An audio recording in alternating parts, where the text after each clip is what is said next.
有粉丝问我冰皮预拌粉还能做什么？中秋节买的还剩很多，今天就用预拌粉做一个蜜桃雪媚娘吧。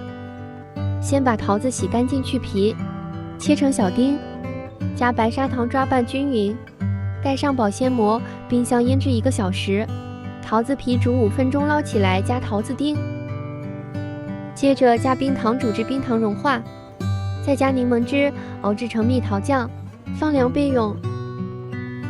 预拌粉加开水揉成团，拉扯10分钟。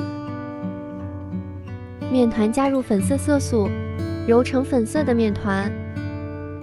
撒点熟糯米粉，把面团揉成长条，切成40克1个的剂子。把剂子擀成圆形的皮，放入模具里，挤入奶油，中间放入蜜桃酱。再用奶油铺满，像包包子一样收口，撒点干粉，捡到多余的面团，雪媚娘就做好了。用预拌粉是不是很简单？快来试试吧！